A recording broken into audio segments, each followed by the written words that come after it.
St. John Paul II wrote that faith and reason are like two wings on which the human spirit rises to the contemplation of truth. But how are we to deal with rational arguments from science and philosophy that seem to contradict truths of the faith? We can learn something about dealing with these points of tension by looking at how they've been dealt with in the past. One interesting example is how St. Thomas Aquinas dealt with rational arguments for the eternity of the world, or claims the universe had always existed roughly as it does today. He knew by faith that this claim was false, and that God had created the world in the beginning at some particular moment. But rather than simply dismissing the argument or trying to prove its opposite, he took the time to grapple with it and to understand it. This approach not only prevented him from making a hasty and flawed defense of the faith, but led him to a deeper understanding of what it really means for God to be the creator of the physical world.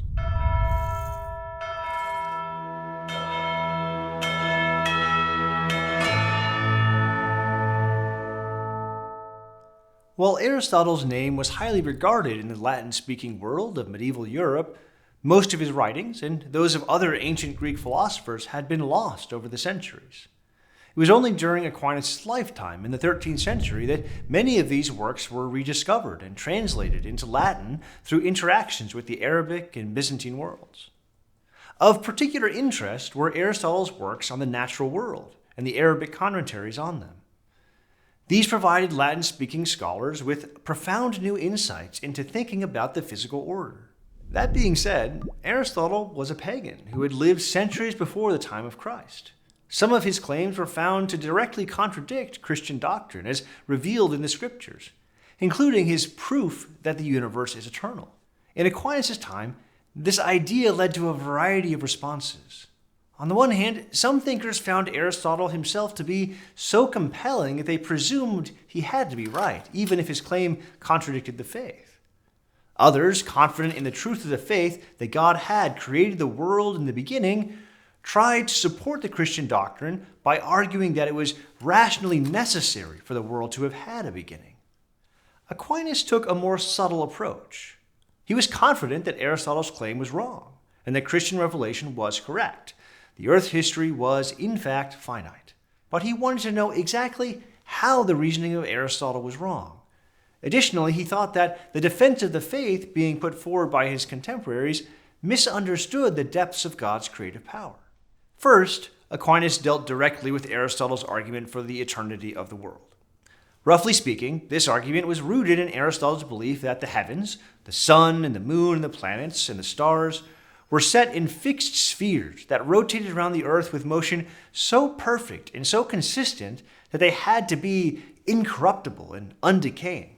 Aristotle argued that if these perfect physical objects had a necessarily unchanging motion, they must have always been moving the way they are now.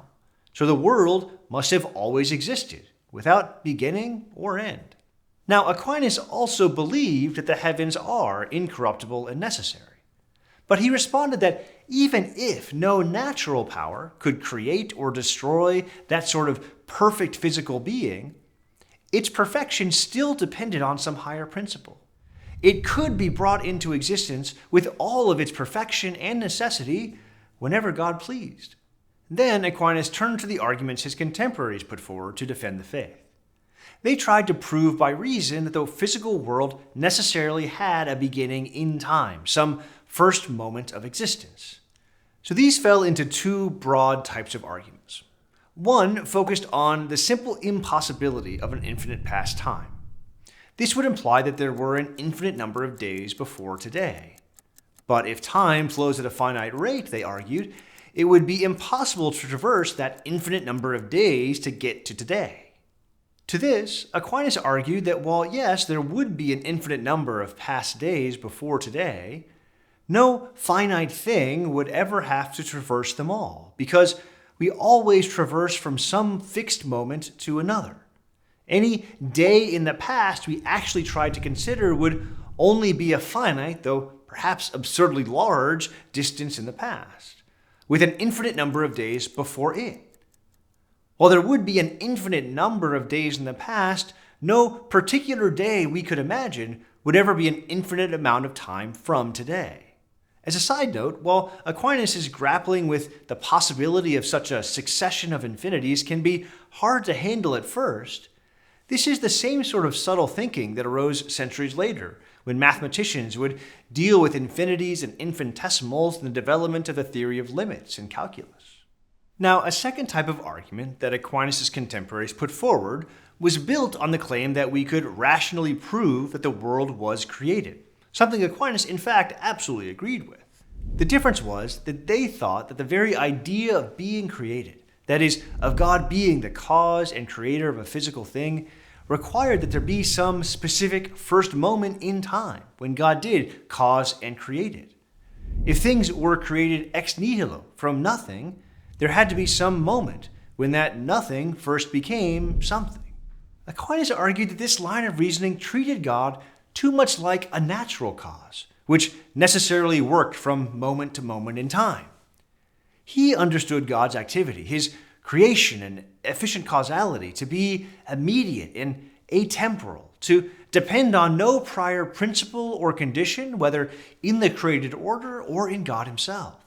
He further argued that it was reasonable and conceivable that the world, though necessarily created by God and dependent on him, had always existed.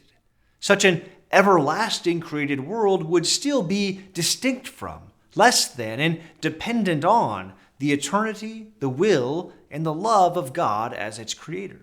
Well, this line of reasoning might seem like an esoteric medieval debate, especially for us who have come to realize that the heavens are just as corruptible as, if a good bit older than, the things on earth. Aquinas' treatment of the eternity of the world clarifies two important principles for how we understand creation and the study of nature. First, the creative activity of God is not uniquely bound up with the beginning of things. God's creation and causality is active throughout the entirety of a created being's existence. While natural causes act on one another moment by moment in time, God acts from outside time, holding all things and causes in existence. Nothing, no matter how great or small, escapes God's consistent and loving providential power and care. Second, when we are confronted with arguments from reason that seem to contradict the faith, whether from science or from philosophy, it's worth taking the time to understand these arguments in their proper context. While we may have confidence by faith that they are wrong, it's important to understand exactly why and how. For it is through this process that we can not only better correct mistaken ideas and more clearly present the faith, but also come to a deeper and richer understanding of God and his creation. For readings, podcasts, and more videos like this, go to Aquinas101.com. While you're there, be sure to sign up for one of our free video courses on Aquinas. And don't forget to like and share with your friends, because it matters what you think.